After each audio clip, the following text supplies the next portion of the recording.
आप लोगों को अपने जुझारू भाषण दे रहे डॉक्टर तन्मय साहब, हमारे ई रिक्शा यूनियन के संरक्षक भाई नसीम अंसारी जी, आज के हमारे मेज़बान भाई मुन्ना भाई और हमारे बाकी साथी और ई रिक्शा के हमारे संचालक भाइयों, बहुत दिनों से अखबारों के माध्यम से ई रिक्शाओं के साथ जो जुल्म हो रहा है उसके बारे में पढ़ रहे थे और नसीम अंसारी जी को 2-4 दफ़ा हमने बातचीत करी कि इस बारे में हम आवाज़ उठाएं।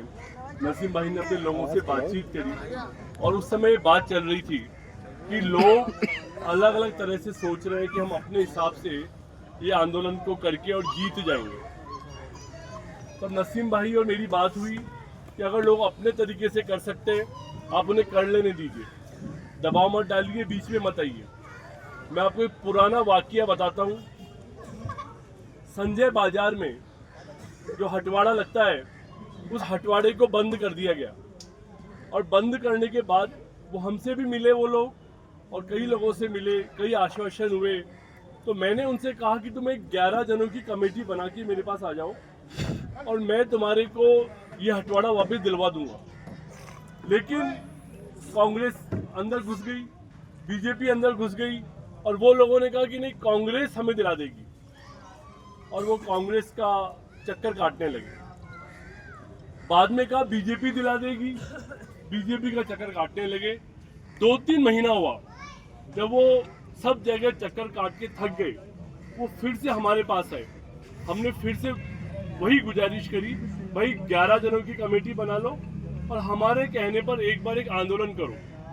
तुम जब आंदोलन करोगे, वो आंदोलन को हम कोर्ट में दिखाएंगे कि पब्लिक परेशान है, पब्लिक इस तरह की डिमांड कर रही है और कोर्ट न्याय करे उनके साथ और अपनी बात को बेहतर तरीके से रखेंगे।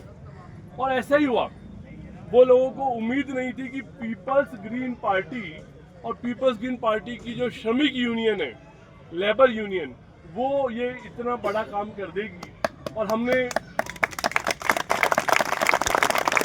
केवल 1 महीना के अंदर हाई कोर्ट से उनके लिए ऑर्डर ला करके दिया। और आपको बताता हूँ, जब ये ऑर्डर लेकर हम लोग संजय बाजार आए, पुलिस वालों ने पहले कहा मैं ऑर्डर नहीं मानते, ये ऑर्डर हम मानेंगे ही नहीं।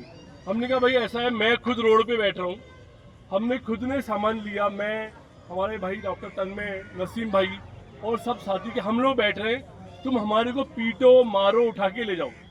हम कोर्ट का ऑर्डर लेकर के आए और दुनिया की कोई ताकत हमको रोक नहीं सकती। इससे बड़ी कोर्ट अगर ये ऑर्डर को कैंसिल कर दे तभी हम हटेंगे।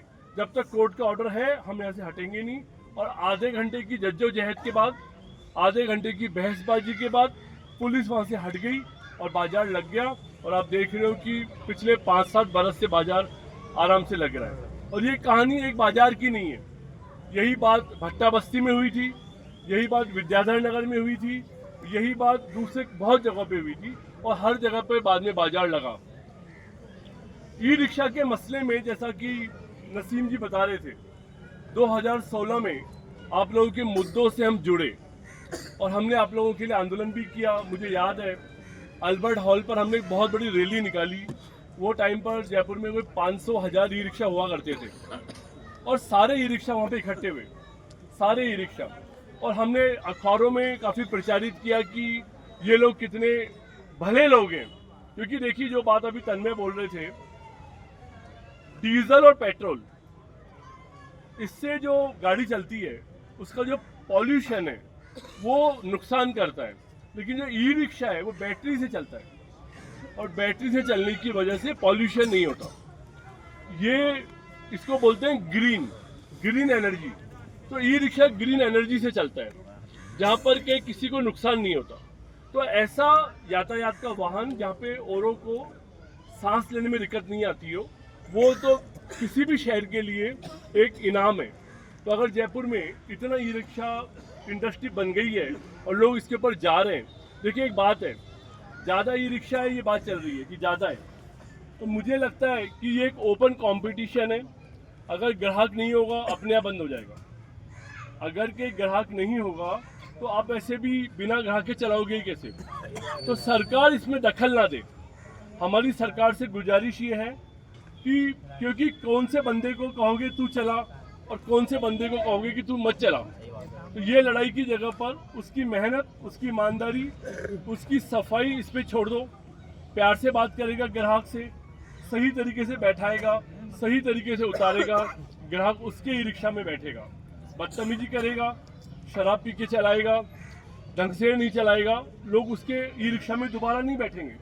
अपने आप ही ऊपर वाला तय कर देगा कौन सा ई रिक्शा बंद होगा, कौन सा ई रिक्शा चलेगा।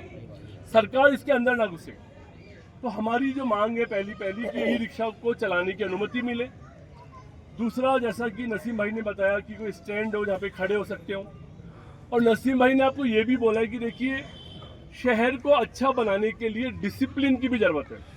अगर बेतरतीब तरीके से हर तरफ से हम ई रिक्शा को रोड पे ले आएंगे या जाम पैदा करेंगे तो जनता हमसे नाराज़ होगी। तो ये भी एक ज़रूरी बात है। मैं तो कहूँगा कि जो भी यूनियन है, मुन्ना भाई चला रहे हैं या नसीम भाई, एक ट्रेनिंग भी होनी चाहिए कि भाई ये तरीके से चलाना है। और हम सरकार से वादा करेंगे कि हमारे जो साथी हैं ई रिक्शा वाले, वो इन नियम कायदों को मानेंगे, कुछ गलतियां नहीं करेंगे, अच्छा करेंगे, बल्कि कि जयपुर की इमेज को बेहतर बनाएंगे। लोग कहेंगे यार जयपुर के अंदर जो ई रिक्शा सर्विसेज है वो बेस्ट है। कई ऐसी जगह है, जैसे लंदन की बात है, लंदन में ट्यूब करके एक सर्विस होती है, ट्यूब में लोग जाते हैं और कहते हैं कि दुनिया का जो ट्यूब सिस्टम है लंदन का बेस्ट है। तो जयपुर में हम ये कर सकते हैं कि हमारा ई रिक्शा सिस्टम बेस्ट है। उसके लिए ई रिक्शा वालों को हम ट्रेनिंग भी देंगे, आपसे बातचीत करेंगे, आपको समझाएंगे कि कैसे अच्छा तरीके से चलाया जाना चाहिए। उसको सजाओ, आपके ई रिक्शा को आपको सजाना भी चाहिए, सुंदर बनाना चाहिए, ऐसे गंदा सा नहीं, बड़ा अच्छा सा अट्रैक्टिव। कि जो अभी डॉक्टर तन्मय ने बोला, एक मांग रखी जा सकती है कि जो गाड़ियाँ आ रही है, बसें आ रही हैं, अगर चार दीवारी में बसों को बंद कर दें कि भाई बसें चार दीवारी में नहीं आएंगी क्योंकि जगह ही नहीं है, और कारों को बंद कर दें और ये रहे कि भाई ई रिक्शा में बैठो और अपने जगह पे पहुंच जाओ, तो टाइम भी कम लगेगा, बहुत महंगा भी नहीं है। आप ये सोचिएगा कि एक कार जो है अगर सांगानेरी गेट से शुरू होती है और वो जोरावर सिंह गेट जाती है तो उसको भी 15, 20, 25 रुपये खर्च आता है। कोई ऐसा नहीं फ्री में जा रही है। और शहर के अंदर पॉल्यूशन नहीं होगा, शहर साफ सुथरा रहेगा। तो यहाँ पर ये सब बातें सोची जा सकती हैं कि शहर को ज़्यादा साफ, ज़्यादा बेहतर बनाने का रास्ता ई रिक्शा से निकलता है। जबकि कहा जा रहा है कि ई रिक्शा गंदगी पैदा कर रहा है, ई रिक्शा खराब है, ई रिक्शा से ट्रैफिक जाम हो रहा है। मैं कह रहा हूँ इसके थ्रू आप बसों को रोक दो। यहाँ पे अल्बर्ट हॉल के पास में बहुत बड़ी पार्किंग बनी है, जो भी गाड़ी आती है वहाँ पार्क हो जाए, इधर आमिर की तरफ पार्क हो जाए, और ई रिक्शाओं को आप चलने दीजिएगा। ई रिक्शाओं को थोड़ा अच्छा बना देंगे, ज़्यादा साफ़ सुथरा, ज़्यादा बेहतर, जिससे कि ग्राहक को भी मज़ा आए और वो भी उसका वीडियो अभी आप लोग यहाँ बैठे हुए वीडियो कर रहे हैं, आजकल हर आदमी कर रहा है। तो जयपुर शहर को देखना है, बस में से क्या शहर देखेगा, शहर की हवा नहीं आएगी। आपकी ई रिक्शा में आप जाओगे तो आबो हवा का भी पता लग रहा है, गर्म शहर है, ठंडा शहर है, एक महसूस होता है आपको। जब आप ई रिक्शा में चलते हो आपको शहर की खुशबू का पता लगता है। आप बस में बैठे हो, कांच बंद है, बस के अंदर हो, आपको यही नहीं पता कि ये शहर है कैसा, इसकी आबो हवा कैसी है।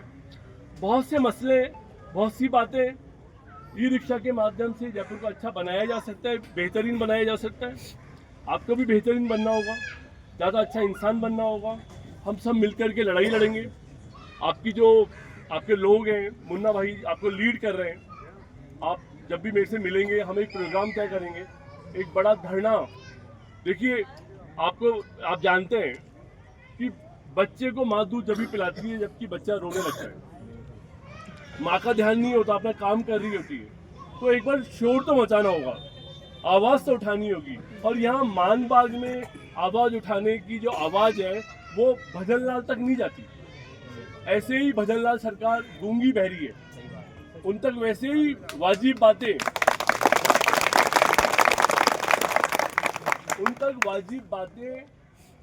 सिविल लाइंस पे जाके चिल्लाने पे भी नहीं पहुंचती।